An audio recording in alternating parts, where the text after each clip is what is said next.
বাইতুল মুকাররমে যেই মিছিল করছি আমরা, এই ইসলামের নামে ওলামায়ে কেরাম যেই মিছিল করছি উলঙ্গ মেয়েদেরকে নিয়ে, বেপর্দা মহিলাদেরকে ধরে নেন।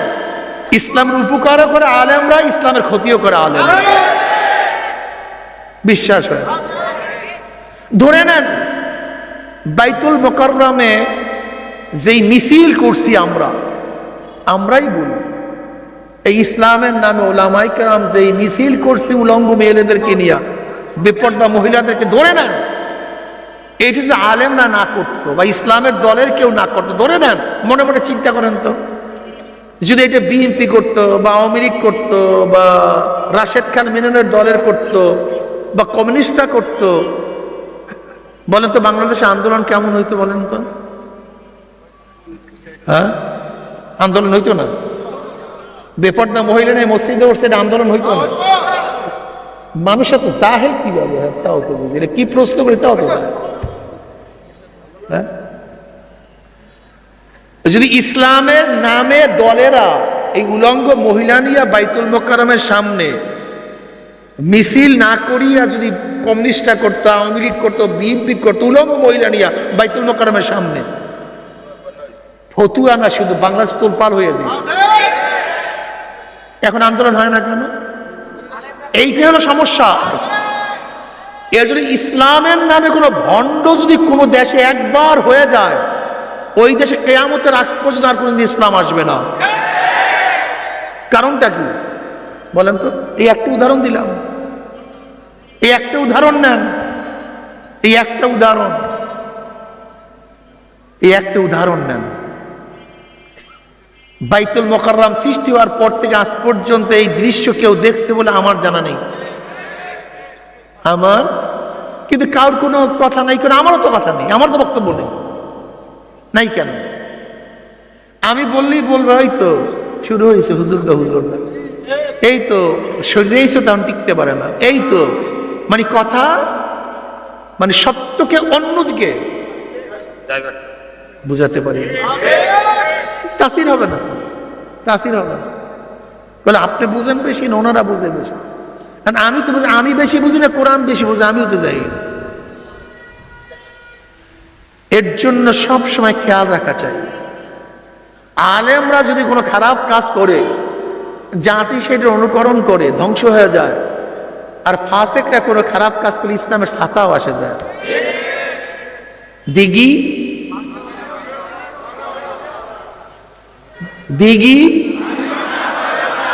নদী, যারা আলেম না ইসলামের উপকার করতে পারে না, যারা আলেম, এটা কিয়ামত পর্যন্ত মনে রাখা, কিয়ামত পর্যন্ত অন ইসলামিক দল ইসলামের কিচ্ছু করতে পারে না। অন ইসলামিক দল ইসলামের কোনো ক্ষতি করতে, বরং ইসলামের যত বেশি ক্ষতি করে তত বেশি আন্দোলন হয়, সংগ্রাম হয়, বিপ্লব হয়। কিন্তু ইসলামের নামে যখন ইসলামকে জবাই দেয় তখন আর কিচ্ছু করার থাকে। মারাত্মক। দেখেন ইসলামের নামে কবর পূজা। আজকে যদি কোনো নাস্তিক, আচ্ছা বলেন তো হিন্দুরা কি করে? মূর্তি পূজা করে, কি করে? আর কবর পূজারীরা, আচ্ছা বলেন তো হিন্দুরা এত বছর মূর্তি পূজা করছে, কোনো মুসলমান কি সেখানে গিয়ে মূর্তি পূজা করছে? কবর পূজারীরা সেখানে কবর পূজা করার পরে এত মুসলমান সেখানে গিয়ে কবর পূজা করার কেন? কারণটা কি? একই তো কাজ। তারা একটা মাটি দিয়ে আকৃতি বানাইছে, আর এরা মাটির উপরে গিয়া, কথা বুঝাতে পারেনি, একটা আকৃতিবিহীন মাটি আর আকৃতিওয়ালা, কাজ তো একই। কিন্তু আজ পর্যন্ত কোনো মন্দিরে গিয়ে কোনো মুসলমান সেজদা করে নেই, কিন্তু মাজারে গিয়া সেজদা করার কারণটাকে একদিন চিন্তা করছেন? কোন তো দেখছেন? এর জন্য হিন্দুরা ইসলামের ক্ষতি করতে পারে না, কিন্তু ইসলামের নামে যদি কেউ কাজ করে ইসলাম, সে ইসলামের ক্ষতি। কথাটা বুঝাইতে পারছি কি? ইসলামের নামে, এই ইলমে তাসাউফের নামে, ইলমে শরিয়া, ইলমে মারিফাতের নামে, ইলমে বাতিনের নামে যে এই ভণ্ডামি চলতেছে, এই ভণ্ডামি তো হিন্দুদের মধ্যে, খ্রিস্টানদের মধ্যে আছে, কিন্তু আজ পর্যন্ত কোনো মুসলমান গিয়ে সেই ভণ্ডামিতে যায় নাই, শরীক হয় নাই। কিন্তু ইসলামের নামে, তাসাউফের নামে, তাসকিয়ার নামে যখন কাজটা শুরু করছে, হাজার মুসলমান গিয়ে গুমরাহ হয়ে গেছে। খুব সতর্ক, খুব মারাত্মক, খুবই কঠিন এই মাসালা, খুবই কঠিন। আগে সমস্ত মানুষ বেপর্দা হইলেও সবাই মনে করতো পর্দা ফরজ, কথা কয় না? বেপর্দার পক্ষে কোনো আলেম কোনোদিন কলম ধরেনি, বেপর্দার পক্ষে কোনোদিন কোন আলেম। এখন আলেমরা বেপর্দা হওয়ার কারণে আলেমরাই তার পক্ষে কলম ধরে। আপনি দেখাতে পারবেন না কোন আলেম বেপর্দার পক্ষে কলম ধরছে কোনোদিন, কিন্তু আলেমরা যখন কাজটা শুরু করছে, এখন আলেমরাই সেইটাকে সহি করার জন্য অমুকের ছবি দেয়, তমুকের ছবি দেয়, তমুকের ছবি দেয়। কেন দেয় বলেন তো? জিনিসটা অবৈধ না, এটা ঠিক কি এটা খারাপ না? আপনি কি জানেন মূর্তি পূজা কিভাবে শুরু হয়? প্রথম ইসলাম কিভাবে ধ্বংস হয় আপনারা জানেন?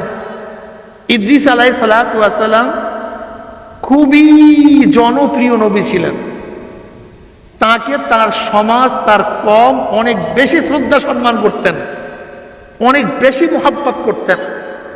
তিনি যখন দুনিয়া থেকে বিদায় হয়ে গেছেন, তার কওম বেকারার হয়ে গেছে, কারোর হুঁশ নাই, কি করবে? প্রথম প্রথম হুজরায় গিয়া, সে যেখানে ইবাদত করত সেখানে গিয়া সব ইবাদত করত। এরপর আস্তে আস্তে আস্তে আস্তে আস্তে আস্তে সেই ইবাদত খানাটাকে বেশি বেশি শ্রদ্ধা সম্মান করতে গিয়ে একেবারে সীমা লঙ্ঘন করা শুরু করছে। একদিন শয়তান কি করছে, তার একটা ছবি আনিয়া লটকায় দিচ্ছে। প্রথম থেকে পূজাও করতো না, সেজদাও করতো না, শ্রদ্ধা সম্মান করত। এরপরে করতে করতে করতে করতে একদিন সেটা কি করছে, প্রথম সুমা দেয়া, মাথা নত করা, সেই সেজদা করা শুরু করছে। এরপরে তার আকৃতি বানানো শুরু করছে। একদিন ইসলাম শিরক দুনিয়াতে আসে নাই, ইসলাম একদিনে ধ্বংস হয় নাই, ইসলাম একদিনে প্রতিষ্ঠিত হয় না। এই যে তানাজুরি শুরু হয়েছে আলেমদের মধ্যে বেপর্দা, আপনি ভাবছেন কি 50 বছর পরে অবস্থাটা কি হবে? এই পর্দা ফরজ, এটা আমাদের মনেও থাকবে না। এখন হাজারো ফরজ আছে আমরা জানিই না। শুরু হয়েছে আস্তে আস্তে আস্তে আস্তে ধ্বংস, আস্তে আস্তে হয় না একসাথে হয়? ক্যান্সার একদিনই সমস্ত রক্তের মধ্যে ছড়ায় পড়ে না? আস্তে আস্তে আস্তে আস্তে আস্তে।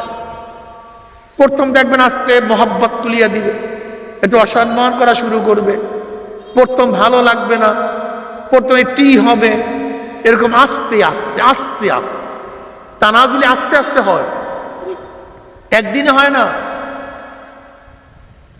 এর জন্য প্রিয় ভাইয়েরা আমার, আলাইকুম বিসুন্নতি ওয়া সুন্নাতিল খুলাফায়ে রাশিদিন আল মাহদিয়িন তামাসসাকু বিহা ওয়া আদ্দু আলাইহা বিন-নওয়াসিস। আল্লাহ আল্লাহ রাসূল যা করছেন, গোটা দুনিয়ার পীরেরা, গোটা দুনিয়ার মুহাদ্দিসরা, গোটা দুনিয়ার মুফতিরা যদি সেই কাজ না করে, আমি সেই কাজ একা করব।